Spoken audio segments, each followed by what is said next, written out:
आज के इस वीडियो में मैं आपको बताने वाला हूं ख्याति के मूल्यांकन की विधियां।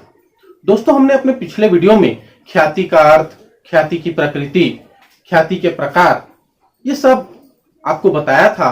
आज हम उससे आगे चलते हैं। आज हम देखेंगे ख्याति के मूल्यांकन की कितनी विधियां होती हैं। ख्याति के मूल्यांकन की 4 विधियां। पहली है औसत लाभ विधि, दूसरी है अधिलाभ विधि, तीसरी पूंजीकरण विधि और चौथा और अंतिम है वार्षिकी पद्धति। ख्याति इन 4 विधियों से मूल्यांकित की जाती है। ख्याति का मूल्य इन चारों विधियों से निकाला जाता है। इनमें सबसे पहला है औसत लाभ विधि। औसत लाभ विधि फिर 2 प्रकार में विभाजित की गई है, वर्गीकृत की गई है। 2 भाग हैं। एक है साधारण औसत लाभ और दूसरा है भारित औसत लाभ। ठीक है, एक एक करके हम सारी विधियों का डिटेल आपको बताएंगे।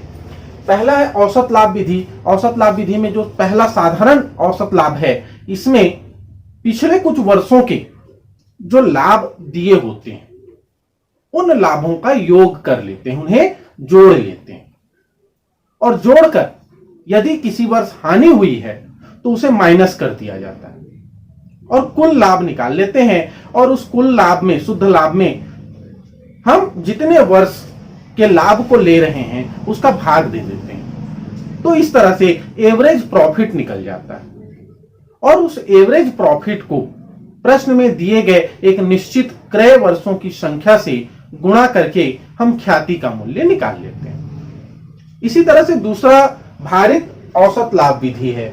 इसमें भी इसी प्रकार से हम क्या करते हैं, औसत लाभ निकालते हैं, लेकिन यहां पर आपको प्रश्न में प्रत्येक वर्ष के लाभ का कुछ भार दिया होगा और उस भार का हम लाभ से गुणा कर देते हैं और इस तरह से हमें गुणनफल मिल जाता है।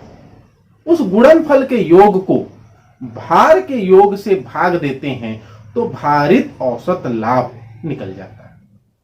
इस तरह से जो भारित औसत लाभ आता है उसका एक निश्चित क्रय वर्षों की संख्या से गुणा करके हम फिर से ख्याति का मूल्य निकाल सकते हैं। एक चीज यहां पर आप गौर कीजिएगा, ध्यान दीजिएगा, जब हम औसत लाभ विधि से सवाल हल करते हैं, ठीक है, तो असामान्य लाभ और असामान्य हानि या असामान्य आय और असामान्य व्यय को भी हमें ध्यान में रखना है। अगर असामान्य लाभ है या आय है तो उसको हम माइनस करेंगे और अगर असामान्य हानि है या व्यय है तो उसे हम क्या करेंगे, प्लस करेंगे, जोड़ देंगे। असामान्य का अर्थ यहां पे मतलब यह है कि जो साधारण नहीं है, सामान्य नहीं है, आकस्मिक है ना, अकस्मात हमें कोई लाभ मिल गया, अकस्मात कोई व्यय हो गया और वो उस लाभ में जुड़ा हुआ है, तो ऐसे लाभ या हानि का हमको समायोजन करना है। दूसरी विधि हमारी अधिलाभ विधि, सुपर प्रॉफिट मेथड। इसमें क्या करेंगे, इसमें फर्म के वास्तविक औसत लाभ की तुलना,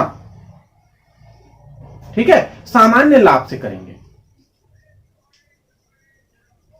सामान्य लाभ से तात्पर्य है कि मान लेते हैं कि आज के डेट में किसी अन्य व्यापार में, इसी प्रकार के अन्य व्यापार में व्यापारी जो लाभ अर्जित कर रहे हैं वो सामान्य लाभ कहलाता है। या दूसरे शब्दों में हम कहें कि आज मार्केट में जो ब्याज का रेट चल रहा है, क्योंकि यदि व्यापारी इस धन को, इस पूंजी को व्यापार में नहीं लगाता, कहीं दूसरी जगह इन्वेस्ट करता, विनियोग करता, तो जो ब्याज उसे उस इन्वेस्ट से मिलता, ठीक है, वो सामान्य लाभ कहलाता है। और वास्तविक जो लाभ है, इन दोनों के बीच जो अंतर होगा वो अंतर अधिलाभ कहलाता है। इसी तरह से पूंजीकरण विधि और वार्षिकी विधि 2 और विधियां हैं। हम धीरे धीरे एक एक करके आपको सवाल बताते हुए चारों विधियों को समझाएंगे। आज की इस वीडियो में हम देखते हैं औसत लाभ विधि से ख्याति का मूल्यांकन कैसे किया जाता है। औसत लाभ विधि में पहला जो है वो है साधारण औसत लाभ विधि। साधारण औसत लाभ विधि में हम एक प्रश्न लेते हैं और उस प्रश्न के आधार पर आपको बताएंगे कि ख्याति का मूल्यांकन कैसे होता है। पिछले 5 वर्षों के औसत लाभ के आधार पर 4 वर्षों के क्रय मूल्य पर ख्याति की गणना कीजिए। पिछले वर्षों के लाभ 40,000, 50,000, 60,000, 50,000, 60,000 रुपए थे।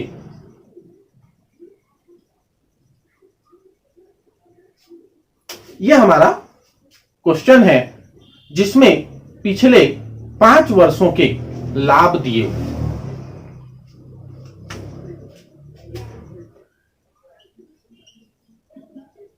फर्म का कुल लाभ, फर्म का कुल लाभ दिया हुआ है। देखिए प्रश्न में फर्म का कुल लाभ है 40,000, 50,000, 60,000, 50,000 और 60,000, और वर्षों की संख्या है जो प्रश्न में दी हुई है वो संख्या है 5 वर्ष। ये 5 वर्ष है, तो 5 वर्ष के लाभ हमें दिए हुए हैं। औसत लाभ का हम यहां पर सूत्र लिखते हैं। औसत लाभ बराबर होता है गत वर्षों का कुल शुद्ध लाभ बटे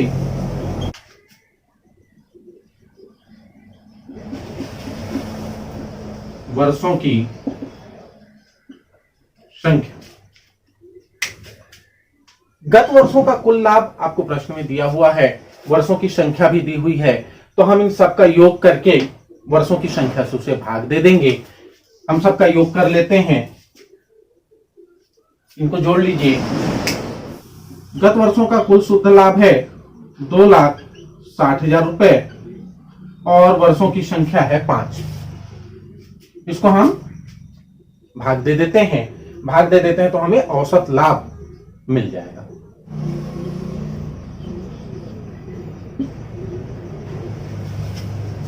₹52,000 ये हमारा औसत लाभ आ जाएगा।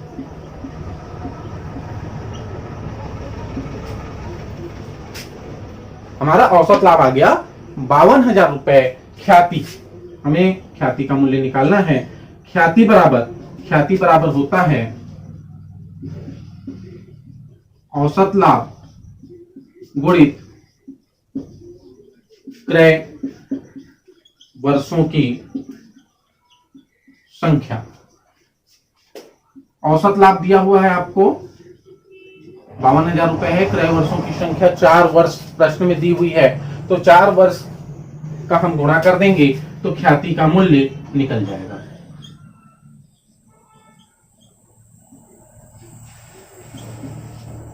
ये ₹2,08,000 आपके ख्याति का मूल्य होगा। यही कैलकुलेशन आपको करना। तो इस तरह से देखिए हमने क्या किया, फर्म का कुल लाभ निकाल लिया, प्रश्न में दिया हुआ है, सबको योग कर लिए और वर्षों की संख्या 5 है, 5 से उसे भाग दे देंगे। तो 5 से भाग दे दिए, आ गया ₹52,000 औसत लाभ। इस ₹52,000 औसत लाभ को हमें क्रय वर्षों की संख्या जो आपको प्रश्न में दी हुई है उस पर गुणा करके ख्याति का मूल्य निकालें। औसत लाभ विधि ख्याति के मूल्यांकन की सबसे सरल विधि। इस विधि में आपको बहुत ज्यादा कैलकुलेशन की आवश्यकता नहीं है, सारी चीजें प्रश्न में दी रहती हैं और केवल हमें उसे इस सूत्र में फिट करना होता है और उसके बाद हम ख्याति का मूल्य निकाल सकते हैं। उम्मीद है दोस्तों ये प्रश्न आपको समझ में आ गया होगा। औसत लाभ विधि में आगे कुछ और समायोजन करने होते हैं जिसके बारे में हम आपको अपने अगले वीडियो में बताएंगे। अगर अभी तक आपने चैनल को सब्सक्राइब नहीं किया है तो चैनल को सब्सक्राइब कीजिए, अपने दोस्तों तक शेयर कीजिए और आने वाले और वीडियो के लिए हमारे साथ बने रहिए। वीडियो को अंत तक देखने के लिए आपका धन्यवाद। जय हिंद, जय भारत।